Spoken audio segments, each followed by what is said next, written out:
আমি একজন মৃত কবি, একজন শব্দ যোদ্ধা, যন্ত্রণার লেখক। আজ আমি হাজির হয়েছি এক গল্প নিয়ে, যেটা কেবল গল্প নয়, এটা এক সময়ের দলিল, এক আত্মার আলামত, মৃত কবির আর্তনাদ। এই কবিতা শুধু নয় কবিতা, এ এক মহাকাব্য। নাম তার কয়েদি নং ৩৫৭। শোনো তবে মৃতের কাহিনীটা, যার জীবন বন্দি শিকলে, যার হৃদয়ে জ্বলছে ন্যায় বিচারের আগুন, যে কয়েদি সংখ্যায় নয়, সত্যে অমোচনীয়। একজন মৃত কবির ভেতরের হাহাকার, প্রতিবাদের কাব্য। কারাগার থেকে আমি কয়েদি নং ৩৫৭ বলছি। আমার বিদীর্ণ মনটা হারিয়ে গেল সত্যকে একা ফেলে, ধরণীর কুলসিত প্রপঞ্চ ঘেরা আঙ্গিনার কোলাহলে। সত্য অন্তরাত্মা সত্যের খোঁজে হারালো মিথ্যা হয়ে প্রকৃতির মাঝে নিরালয়ে। বাস্তবতায় আমি সাধক পাগল, ভূগোলে উড়ে বেড়াতাম, ভবঘুরে হয়ে যাযাবর। আছি নিবিড়ে কারাগারে, শিকল বন্দি আমি কয়েদি নং ৩৫৭।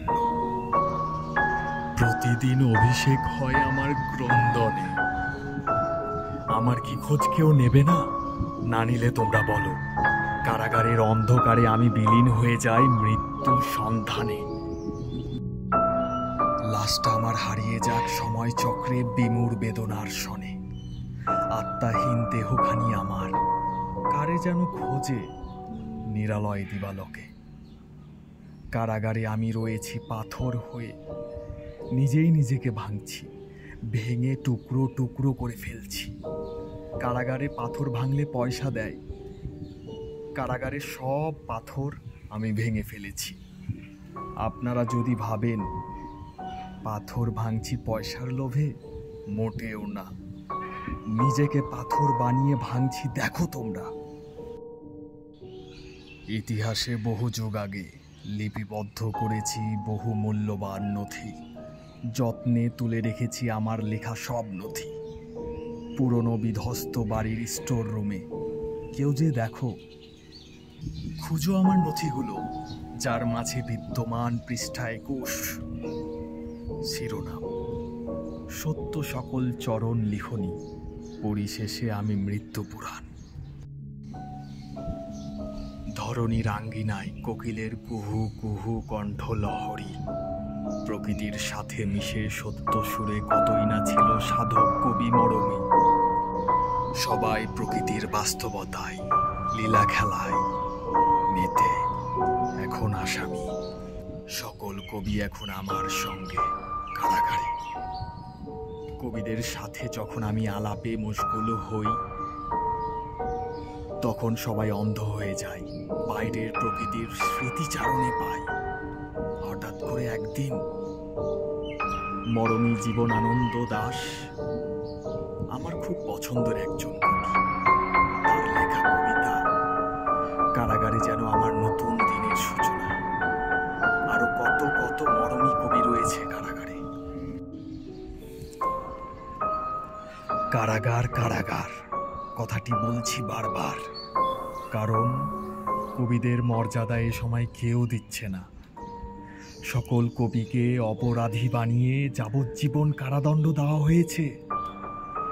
কারাগারে গত মঙ্গলবারে আমার ৬৫০ দিন পূর্ণ হওয়ায় আমার বন্ধু জীবনানন্দ দাশ আমার কাছে প্রকৃতি নিয়ে কিছু শুনতে চাইল।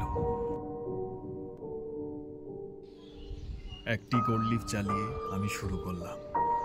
আমি একজন ঋতুপ্রেমী, ঋতু লীলা খেলায় সুবাসী প্রকৃতির প্রকৃত প্রেমিক আমি। আমার খুব কষ্ট হয়, আমার দম বন্ধ হয়ে আসে এই নিষ্ঠুর অন্ধকার কারাগারে। আমার প্রেমিকা সুশ্রী প্রকৃতি, তার সাথে কতদিন দেখা নাই, তার মাঝে আমি কতদিন ডুবিনি। একটি আলিঙ্গনের জন্য প্রতিদিন কাঁদি। আমার প্রকৃতি তোমাকে না পেয়ে পরিণত দুর্ভিক্ষে। আমার প্রকৃতির যদি আমি বিবরণ দেই, তাহলে হয়তো মৃত্যু অবধি দিয়ে যাব। আহা, কি সুন্দর বাতাস ছিল এক সময় মলিন কল্পনায়। প্রকৃতি রঙিন হতো বিচিত্র আলপনায়। সকল সাধক, সকল কবি মরমী সাধনায় বসে লিখত প্রকৃতির মাঝে সত্যের চরণী। সেই চরণ লেখায় কি অপরাধ? পচে মরছি কারাগারে, মনে পড়ছে, স্মৃতিচারণ হচ্ছে, অসহ্য লাগছে আমার। উফ! আমি বারংবার ভাবি, বিচিত্র হাজারো রঙে প্রকৃতি রাঙাতো রঙিন চিত্রায়নে। ধরণী থেকে প্রকৃতি, প্রকৃতির প্রতিটা প্রান্তর, প্রান্তরের প্রতিটা সত্য লেখনী রয়েছে আমার লেখা নথির।